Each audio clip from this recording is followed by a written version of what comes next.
Cricket ವಿಶ್ವಕಪ್ನಲ್ಲಿ ಭಾರತದ ವನಿತೆಯರು ಇತಿಹಾಸವನ್ನು ಬರೆದಿದ್ದಾರೆ. ಚೊಚ್ಚಲ ವಿಶ್ವಕಪ್ಗೆ ಮುತ್ತಿಟ್ಟಿದ್ದಾರೆ.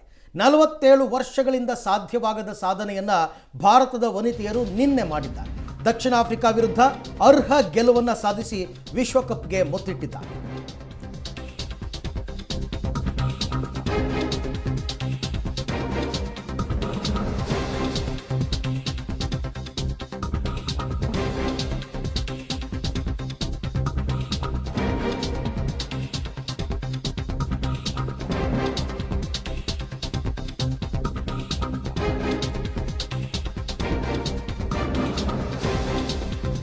ಕ್ರಿಕೆಟ್ ವಿಶ್ವಕಪ್ನಲ್ಲಿ ಭಾರತದ ವನಿತೆಯರ ಇತಿಹಾಸ ಇದು.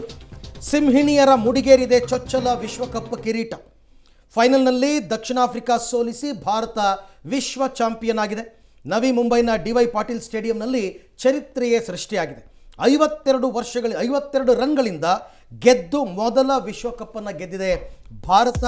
ಈ 47 ವರ್ಷಗಳ ಕಾಯುವಿಕೆಗೆ ಕೊನೆಗೂ ಅಂತ್ಯವಾಗಿದೆ. ಗೆಲುವಿನ ವಿಜಯ ಶಿಲ್ಪಿಗಳು ಯಾರು, ಅವ್ರ ಬಗ್ಗೆ ಕೂಡ ನಾವು ಮಾತಾಡಲೇಬೇಕು. ಮತ್ತು ಮ್ಯಾಚ್ ನೆನೆ ಹೇಗಿತ್ತು, ಯಾರ್ಯಾರು ನೆನೆ ಇಡೀ ಮ್ಯಾಚನ್ನು ಭಾರತಕ್ಕೆ ವರವಾಗೋ ರೀತಿನಲ್ಲಿ ತಿರುಗಿಸಿದ್ರು ಎಲ್ಲ ಹೇಳ್ತೀವಿ ನಿಮಗೆ. ದಕ್ಷಿಣ ಆಫ್ರಿಕಾಕ್ಕೆ ಗೆಲ್ಲೋದಕ್ಕೆ 299 ರನ್ಗಳ ಗುರಿಯನ್ನು ಭಾರತ ಕೊಟ್ಟಿತ್ತು. 246 ರನ್ಗೆ ಸರ್ವ ಪತನವನ್ನು ಕಂಡಿತು ದಕ್ಷಿಣ ಆಫ್ರಿಕಾದ ವನಿತೆಯರ ತಂಡ.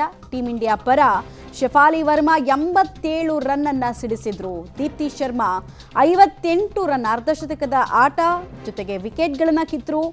ಆಲ್ರೌಂಡರ್ ಪ್ರದರ್ಶನವನ್ನು ಕೊಟ್ಟರು. ಹಾಗೆ ಸ್ಮೃತಿ ಮಂದನ ತಮ್ಮ ಎಕ್ಸ್ಪೀರಿಯನ್ಸ್ ಅನ್ನ ಧಾರೆ ಎರೆದು ಬಹಳ ಎಚ್ಚರಿಕೆಯಿಂದ ಆಟ ಆಡಿದ್ರು. ಟ್ರೋಫಿ ಜೊತೆಗೆ ನಾವು ಮಲಗ್ತೀವಿ ಅನ್ನೋ ಫೋಟೋ ನೀವು ಗಮನಿಸ್ತಾ ಇದ್ದೀರಾ.